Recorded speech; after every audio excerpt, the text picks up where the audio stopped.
Dimineața și bun găsit la BU. Sunt Sabina Iosub și vă invit să rămâneți alături de mine în următoarea jumătate de oră, căci o să discutăm despre ceea ce va face Parlamentul European în noul mandat. Today here with me in the European Parliament in Strasbourg is Nicholas Gonzalez Casares. Thank you so much for your presence. Thank you again. Thank you again. Thank you so much. Congratulations for a new mandate in the European Parliament. It might be an interesting one.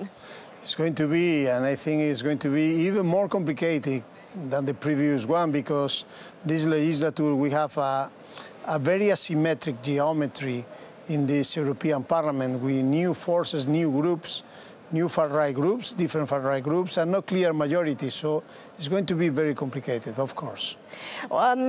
You know what you've done during the last mandate and what were the priorities of the European Parliament. In your opinion, what should be put in the first three rows of discussion, let's say? First, I think... For the whole mandate, I mean. For the whole mandate. Yeah. First, we have to remind the respect of democracy, the respect of the clear rules of democracy. I think we have threats against democracy into the EU and also outside the EU, for example, with the Russian invasion of Ukraine. Of course, this will be important, rule of law. Also, we have to finance and give more strength to the European Green Deal, because I think it's a growth strategy. It's the only growth strategy possible for Europe in these moments.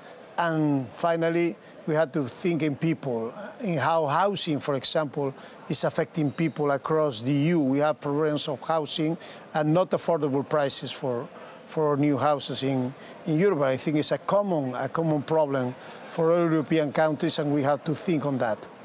You are representing Spain in the European Parliament. What is the situation in your country regarding the way of living for your citizens? I think in Spain was improving in the last years after the pandemic, because we are growing, and we are one of the biggest countries that growing the most in Europe, above more than 2% of the GDP every year, and the next one is also supposed that we are going to grow. So I think it's a good moment for Spain, economic view, but we have inequalities. We have certain inequalities, and for example, housing is one of them, and how to give good employment, good jobs for young people. This is one of the challenges that we have in Spain. Give opportunities to the young people is the main challenge we have. It is important to understand if the new parliament will also focus on those things that the last mandate was focusing on, like Green Deal, for example, like becoming or trying to consume less in terms of energy, or to have good energy. You've worked on these dossiers. I think we have done a good work, because, for example, we reduced the electricity prices, and now we have an electricity market reform that works and is helping people. And, for example, we can avoid cuts of electricity for energy poverty and people that are suffering with less income on their houses. So I think it was an opportunity to work Europe together to find solutions.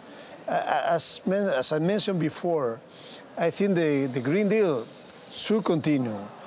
We can discuss the pace, the rhyme of the European Green Deal, how to implement renewables and how to be more efficient, and also to find new fuels to give power to this transition. But I think it's important not to stop, because our competitors are working also in their own Green Deal. You can see China, you can see USA.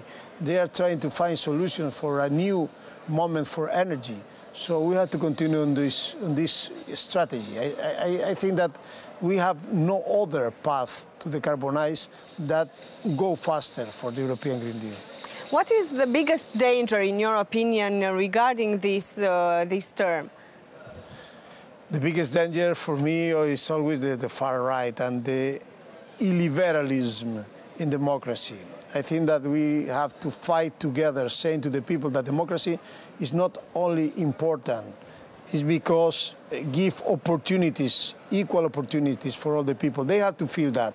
And I think the European Union is also a way to promote democracy in our own countries, saying to the people that we can discuss with people of different places, with different language, with different possibilities, and we can put all together and find solutions, common solutions for all the citizens. So for me, the most important is to preserve democracy in the next 5 years. We understand that, for example, global warming is a problem, and we've seen this summer and what happened during this month. It depends on us to change things or not. Of course, depends on us, but it's not a problem that we can solve in 1, 2, or 5 years. We were saying in the past, climate change, the future of global warming is now here, and we can feel it, and we can feel the problems that global warming is causing to the people, increasing temperatures across not only Europe, all the places, and also the oceans suffering for these temperatures. So we have in our hands solutions. For example, renewables are a solution. We can be more efficient, consuming less energy, but also we can consume energy that don't produce CO2. We have to bet on that because it's the only solution.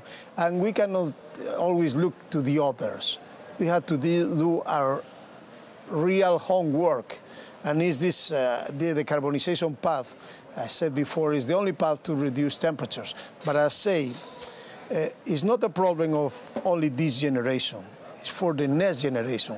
So if we stop now, or if we reduce the pace now, other generations are going to suffer more this climate change and the global warming and all the bad consequences that it produces.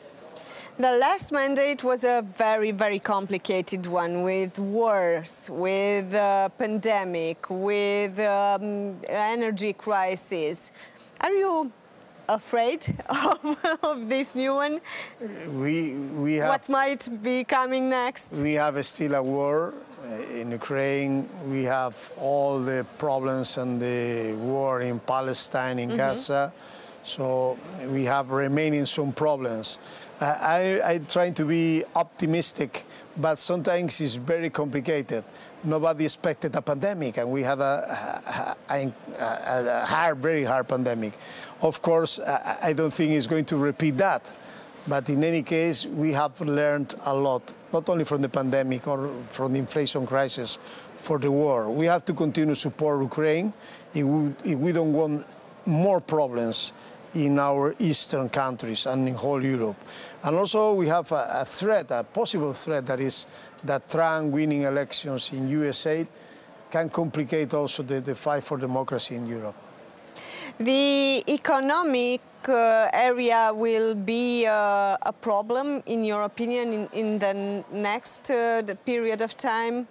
Because citizens are feeling all over Europe that they don't have enough money to live, actually. I think inequalities growth in Europe during the previous crisis, in the financial crisis. Also, this inflation and pandemic were very hard for the people. But in any case, we had to be more consistent, giving power not only to the people, also to our countries, to invest in real solutions, invest in green technologies, invest in affordable housing. And the fiscal rules cannot be very strong for the people. Our national budgets, it's true that we had to reduce our debt because we increased our country's debt during the pandemic, and we had to reduce it. But we have to think that we are in a global competition, and are others that are spending a lot of money in investing in digital, in green technologies. We cannot lag behind them. What's your message for those who are watching you, and what's your aim for this mandate? For my aim for this mandate is to continue working in all these energy files, in the Green Deal. I will also continue working in health, because health was very important in the previous mandate, but now I think we have to build this European Union for health. But in any case, it's time for democracy, as I said before, and I think this is the main focus we have to fight in this in this mandate. Thank you so much. We will for sure meet again. Thank you so much, Sabina.